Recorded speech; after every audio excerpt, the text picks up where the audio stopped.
عرب کے لوگوں میں جہاں بہت سی فضول اور غلط رسومات رائج تھیں، ان میں سے ایک یہ بھی تھی کہ جب حج کے لیے احرام باندھ لیتے تھے عرب کے لوگ، تو اپنے گھروں کے دروازوں سے داخل نہیں ہوتے تھے، یعنی کہ گھر کا جو مین گیٹ ہے نا، اس سے وہ داخل نہیں ہوتے تھے، بلکہ پیچھے کی دیوار سے کود کر یا دیواروں میں کھڑکی جو بنی ہوتی تھی ان سے داخل ہوتے تھے، ونڈو سے۔ اس کے علاوہ سفر سے واپس آ کر بھی گھروں میں پیچھے سے داخل ہوتے تھے، مین گیٹ سے انٹر نہیں ہوتے تھے۔ تو قرآن پاک میں اللہ تعالیٰ نے اس فضول رسم کو ریجیکٹ کر دیا ہے، ایون کہ اللہ تعالیٰ نے تمام غلط رسومات پر یہ کہہ کر ہٹ کیا ہے کہ نیکی دراصل اللہ سے ڈرنے اور اس کے احکامات کی خلاف ورزی سے بچنے کا نام ہے۔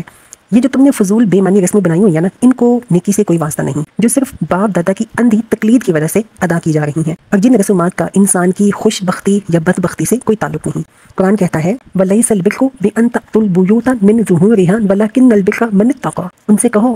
یہ کوئی نیکی کا کام نہیں کہ تم اپنے گھروں میں پیچھے کی طرف سے داخل ہوتے ہو، نیکی تو اصل میں یہ ہے کہ آدمی اللہ کی ناراضگی سے بچے۔ وَأْتُوا الْبُيُوتَ مِنْ أَبْوَابِهَا، لہٰذا تم اپنے گھروں میں دروازے ہی سے آیا کرو۔ وَاتَّقُوا اللَّهَ، البتہ اللہ سے ڈرتے رہو۔ لَعَلَّكُمْ تُفْلِحُونَ، شاید کہ تمہیں فلاح نصیب ہو جائے، کامیابی نصیب ہو جائے۔ پھر اللہ تعالیٰ کہتے ہیں وَقَاتِلُوا فِي سَبِيلِ اللَّهِ الَّذِينَ يُقَاتِلُونَكُمْ وَلَا تَعْتَدُوا، اور تم اللہ کی راہ میں ان لوگوں سے لڑو جو تم سے لڑتے ہیں مگر زیادتی نہ کرو۔ إِنَّ اللَّهَ لَا يُحِبُّ الْمُعْتَدِينَ، کہ اللہ زیادتی کرنے والوں کو پسند نہیں کرتا، یعنی جو لوگ خدا کے کام میں تمہارا راستہ روکتے ہیں اور اس وجہ پر تمہارے دشمن بن گئے ہیں کہ تم خدا کی ہدایت کے مطابق نظام زندگی کی اصلاح کرنا چاہتے ہو اور اس اصلاحی کام کی مزاحمت میں جبر اور ظلم کی طاقتیں استعمال کر رہے ہیں، ان لوگوں سے جنگ کرو۔ اس سے پہلے جب تک مسلمان کمزور تھے اور بکھرے ہوئے تھے، منتشر تھے، ان کو صرف تبلیغ کا حکم تھا اور دشمنوں کے ظلم و ستم اور جبر پر صبر کرنے کا حکم دیا جاتا تھا۔ اب جب مسلمان مدینے میں آ گئے تو اب مدینے میں ان کی چھوٹی سی شہری ریاست بن جانے کے بعد پہلی مرتبہ حکم دیا جا رہا ہے کہ جو لوگ اس دعوت اصلاح کی راہ میں مزاحمت کرتے ہیں، انہیں روکنے کی کوشش کرتے ہیں، ان کو تلوار کا جواب تلوار سے دو۔ اس حکم کے بعد ہی جنگ بدر بھی پیش آئی اور لڑائیوں کا سلسلہ شروع ہو گیا۔